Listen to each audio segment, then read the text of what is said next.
প্রিয় ক্লাস 12 অর্থাৎ দ্বাদশ শ্রেণীর ছাত্রছাত্রীরা, তোমরা যারা তৃতীয় সেমিস্টারের এডুকেশন বা শিক্ষা বিজ্ঞান পরীক্ষায় অনেক ভালো রেজাল্ট করতে চাও, তোমরা ভিডিওটি একদম কেটে কেটে না দেখে শেষ পর্যন্ত দেখতে থাকো।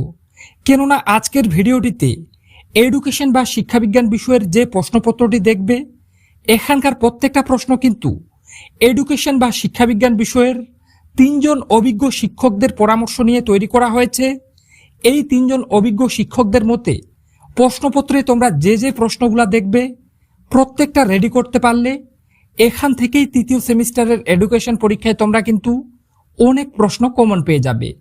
তাই বারবার বলছি বন্ধুরা, তোমাদের পরীক্ষায় যদি এমন প্রশ্নপত্র হয় তাহলে তোমাদের প্রাপ্ত নম্বর কত হবে এবং 40টার মধ্যে তুমি কয়টা সঠিক করতে পারছো, একটা স্বচ্ছ ধারণা পেতে অবশ্যই ভিডিওটি কিন্তু শেষ পর্যন্ত দেখতে থাকো। তো চলো দেখে নেওয়া যাক প্রশ্নপত্রে কি বলা হয়েছে। দেখে নাও, সঠিক উত্তরটি নির্বাচন করো। অর্থাৎ এডুকেশন প্রশ্নপত্রে তোমাদের 40টি এমসিকিউ প্রশ্নের উত্তর করতে হবে। প্রত্যেকটি প্রশ্নের মান 1 করে 40 নম্বর। তো দেখে নেব একের দাগে। স্বাধীন ভারতের প্রথম শিক্ষা কমিশন হলো, তো এক্ষেত্রে উত্তর খ এর দাগের অপশনটি, অর্থাৎ বিশ্ববিদ্যালয় শিক্ষা কমিশন। এরপরে 2 কি আছে, মাধ্যমিক শিক্ষা কমিশন অপর যে নামে পরিচিত তা হলো, উত্তর হয়ে যাবে ক এর দাগের অপশনটি, অর্থাৎ মুদালিয়র কমিশন। এরপরে 3 মুদালিয়র কমিশনের সুপারিশ অনুসারে উচ্চ মাধ্যমিক শিক্ষার সময়কাল হলো, উত্তর খ এর দাগের অপশনটি, অর্থাৎ 3 বছর। এরপরে 4 এর দাগে ভারতীয় শিক্ষা কমিশন গঠিত হয় ড্যাশ সালে, তো এর উত্তর হয়ে যাবে কিন্তু ক এর দাগের অপশনটি, অর্থাৎ 1964 সালে। এরপরে দেখে নেব 5 এর দাগে কি আছে, জনার্দন রেড্ডি কমিটি কত সালে গঠিত হয়, তো এর উত্তর হয়ে যাবে খ এর দাগের অপশনটি, অর্থাৎ 1992 সালে। এরপরে 6 এর দাগে কত সালে ভারতীয় সংসদে শিক্ষার অধিকার আইন পাশ হয়, উত্তর হয়ে যাবে গ এর দাগের অপশনটি, অর্থাৎ 2009 সালে। এরপরে 7 এর দাগে সরকারি চাকরি সংক্রান্ত সমসুযোগের কথা বলা হয়েছে ভারতের সংবিধানের যে ধারায়, তা হলো, উত্তর হয়ে যাবে ক এর দাগের অপশনটি, অর্থাৎ 16 নং ধারায়। এরপরে 8 রাধাকৃষ্ণন কমিশনের অপর নাম কি, উত্তর ক এর দাগের অপশনটি, অর্থাৎ বিশ্ববিদ্যালয় শিক্ষা কমিশন। এরপরে 9 ইন্দিরা গান্ধী মুক্ত বিদ্যালয় প্রতিষ্ঠিত হয়, উত্তর গ এর দাগের অপশনটি, অর্থাৎ 1985 সালে। এরপরে 10 ভারতের প্রথম মহিলা শিক্ষিকা হলেন, এক্ষেত্রে উত্তর ক এর দাগের অপশনটি, অর্থাৎ সাবিত্রীবাই ফুলে। এরপরে 11 নিচের কোন প্রতিষ্ঠানটি রবীন্দ্রনাথ ঠাকুর প্রতিষ্ঠা করেছিলেন, তো এক্ষেত্রে উত্তর গ এর দাগের অপশনটি, অর্থাৎ বিশ্বভারতী বিশ্ববিদ্যালয়। এরপরে দেখে নেব 12 এর দাগে। তার আগে তোমাদেরকে জানিয়ে রাখছি, প্রশ্নপত্রে যে যে প্রশ্নগুলো দেখছো প্রত্যেকটা গুরুত্বপূর্ণ। আগামীকাল আমি তোমাদের তৃতীয় সেমিস্টারের এডুকেশন পরীক্ষার জন্য হাতে গোনা মাত্র 100টা এমসিকিউ প্রশ্ন বলে দেব। সেই 100টা এমসিকিউ প্রশ্ন তোমরা যদি ভালোভাবে রেডি করতে পারো, সেখান থেকে পরীক্ষায় অনেক প্রশ্ন কমন পেয়ে যাবে। আগামীকাল কিন্তু সেই ভিডিওটা আসবে, সেই ভিডিওটাও সবার আগে পেয়ে যেতে অবশ্যই চ্যানেলটি সাবস্ক্রাইব করে পাশে থাকা বেল আইকনটি প্রেস করে রাখো। বারবার বলছি, এডুকেশন বিষয় থেকে আগামীকাল আমি সম্ভবত 100 থেকে 120টা এমসিকিউ প্রশ্নের একটা ভিডিও নিয়ে আসব। সেই ভিডিওটা দেখে প্রত্যেকটা রেডি করতে পারলে অনেক প্রশ্ন কমন পেয়ে যাবে। তাই সেই ভিডিওটা সবার আগে পেতে চ্যানেলটি সাবস্ক্রাইব করে পাশে থাকা বেল আইকনটি প্রেস করে রাখতে একেবারে ভুলবে না। তো চলো দেখে নেব এরপরে 12 এর দাগে। রবীন্দ্রনাথ ঠাকুরের মতে শিক্ষার্থীদের নিকট শ্রেষ্ঠ শিক্ষক কে, তো এর উত্তর হয়ে যাবে গ এর দাগের অপশনটি, অর্থাৎ প্রকৃতি। 13 education is the manifestation of the perfection already in man, বলেছেন স্বামী বিবেকানন্দ। এটি সত্য, তো উত্তর হয়ে যাবে ক এর দাগের অপশনটি, অর্থাৎ সত্য। এরপরে দেখে নেব 14 এর দাগে। ভারতীয় সংস্কৃতি এবং পাশ্চাত্য সংস্কৃতির মধ্যে যোগসূত্র কে স্থাপন করেছিল, তো এর উত্তর হয়ে যাবে খ এর দাগের অপশনটি, অর্থাৎ স্বামী বিবেকানন্দ। এরপরে 15 by education I mean an all round drawing out of the best in child and man, body mind and spirit. শিক্ষার এই সংজ্ঞাটি কে দিয়েছেন, তো এক্ষেত্রে উত্তর ঘয়ের দাগের অপশনটি অর্থাৎ মহাত্মা গান্ধী। এরপরে দেখে নেব 16 এর দাগে বুনিয়াদী শিক্ষার ধারণার প্রস্তাব কে দেন? তো এক্ষেত্রে উত্তর হয়ে যাবে গয়ের দাগের অপশনটি অর্থাৎ মহাত্মা গান্ধী। এরপরে 17 এমিল গ্রন্থটির রচয়িতা হলেন যা জ্যাক রুশো অর্থাৎ কোয়ের দাগের অপশনটি উত্তর। এরপরে 18 রুশোর শিক্ষাগত দর্শন তার যে রচনায় বর্ণিত হয়েছে? তো এক্ষেত্রে উত্তর খয়ের দাগের অপশনটি অর্থাৎ এমিল গ্রন্থে। এরপরে 19 জন ডিউয়ের মতে বিদ্যালয়গুলির ক্ষমতায়নের জন্য শিক্ষকের ভূমিকা হওয়া উচিত দেশ।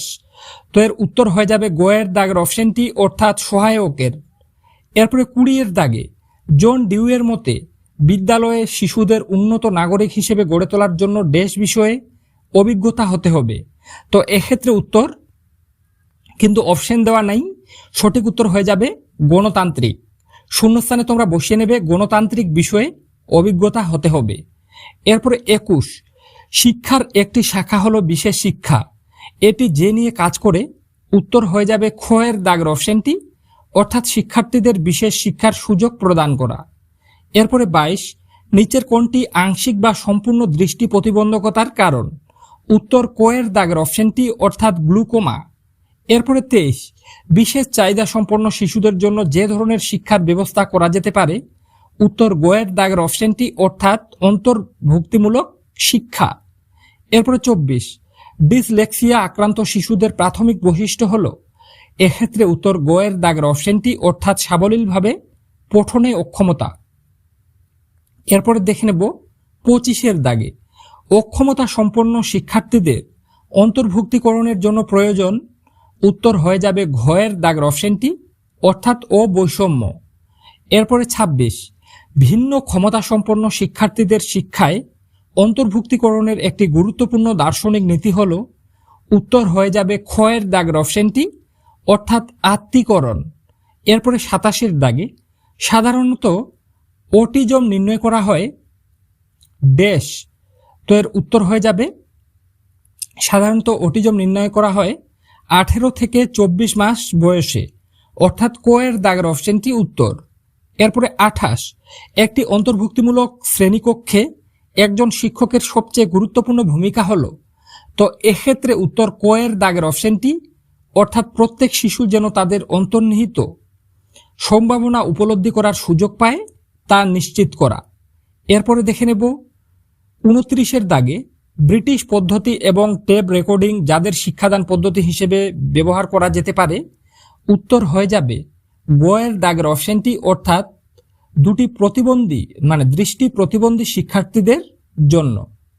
এরপরে 30 এর দাগে শিখন প্রতিবন্ধী শিশুরা মানসিকভাবে প্রতিবন্ধী শিশুদের থেকে ভিন্ন কারণ? উত্তর হয়ে যাবে গোয়ের দাগের অপশনটি অর্থাৎ তারা নির্দিষ্ট একটি বিষয় শিক্ষণে অক্ষম। এরপরে 31 ডেলরস কমিশন দ্বারা প্রস্তাবিত শিক্ষার 4টি স্তম্ভের মধ্যে কোনটি সঠিক নয়? তো এক্ষেত্রে উত্তর হয়ে যাবে ঘয়ের দাগের অপশনটি অর্থাৎ একত্রে বসবাসের জন্য শিক্ষা। এরপরে 32 এর দাগে ভারতের প্রথম মুক্ত বিদ্যালয়টি স্থাপিত হয় ড্যাশ সালে? তো এর উত্তর হয়ে যাবে ঘয়ের দাগের অপশনটি অর্থাৎ 1982 সালে। এরপরে দেখে নেব 33 এর দাগের প্রশ্নটি। তার আগে আবারও বলে রাখছি, আগামীকাল আমি এডুকেশন বিষয় থেকে হাতে গোনা মাত্র 100 থেকে 120টা এমসিকিউর মধ্যে তোমাদের জন্য একটা ভিডিও নিয়ে আসব। সেই ভিডিওটা দেখে প্রত্যেকটা রেডি করতে পারলে সেখান থেকে অনেক প্রশ্ন তোমরা কিন্তু কমন পেয়ে যাবে। সেই ভিডিওটাও সবার আগে পেয়ে যেতে চ্যানেলটি সাবস্ক্রাইব করে পাশে থাকা বেল আইকনটি প্রেস করে রাখো। বারবার বলছি, আগামীকাল আমি যে ভিডিওটা নিয়ে আসবো সেখান থেকে প্রত্যেকটা রেডি করতে পারলে তোমরা কিন্তু তৃতীয় সেমিস্টারের এডুকেশন পরীক্ষায় অনেক প্রশ্ন কমন পেয়ে যাবে। তাই অবশ্যই চ্যানেলটি সাবস্ক্রাইব করে ভিডিওটা পেতে চ্যানেলটি সাবস্ক্রাইব করে পাশে থাকা বেল আইকনটি প্রেস করে রাখো। তো চলো দেখে নেব 33 এর দাগে ডেলরস কমিশন গঠিত হয় ড্যাশ সালে? উত্তর হয়ে যাবে গোয়ের দাগের অপশনটি অর্থাৎ 1993 সালে। 34 এর দাগে বিদ্যালয়ে এনসিসি প্রোগ্রামের মূল উদ্দেশ্য হলো? উত্তর হয়ে যাবে গোয়ের দাগের অপশনটি অর্থাৎ সমাজ কল্যাণ। 35 এর দাগে একটি সর্বোত্তম বিদ্যালয়ে সংস্কৃতি যেটির দ্বারা পরিচালিত হয় না সেটি হলো? উত্তর হয়ে যাবে গোয়ের দাগের অপশনটি অর্থাৎ সর্বোচ্চ বেতন। 36-এর দাগে একটি বিদ্যালয়ের গুণগত শিক্ষার ক্ষেত্রে সবচেয়ে গুরুত্বপূর্ণ সূচক হল উত্তর ঘয়ের দাগের অপশনটি, অর্থাৎ শিক্ষার্থীর সাফল্যের স্তর। এরপরে 37 ইউইই এর সম্পূর্ণ রূপটি হলো, তো এক্ষেত্রে উত্তর হয়ে যাবে ঘয়ের দাগের অপশনটি, অর্থাৎ ইউনিভার্সালেশন অফ, দেখতে পাচ্ছ ঘয়ের দাগের অপশনটি হয়ে যাবে উত্তর ইউইই এর সম্পূর্ণ রূপটি হলো ঘয়ের দাগের অপশনটি উত্তর। এরপরে দেখে নেব 38-এর দাগে শিক্ষার অধিকার আইন পাশ হয়, তো এক্ষেত্রে উত্তর হয়ে যাবে কয়ের দাগের অপশনটি, অর্থাৎ 2009 সালে। এরপরে 39-এর দাগে কি আছে দেখে নাও, ইতিবাচক মনোবিজ্ঞানের উদাহরণ হলো, এক্ষেত্রে উত্তর ক্ষয়ের দাগের অপশনটি সুখ, আনন্দ, অনুপ্রেরণা ও ভালোবাসা। এরপরে 40-এর দাগে ইউএনইএসসিও এর সম্পূর্ণ রূপটি হলো, তো এক্ষেত্রে উত্তর কয়ের দাগের অপশনটি, অর্থাৎ United Nation Educational Scientific and Cultural organisation.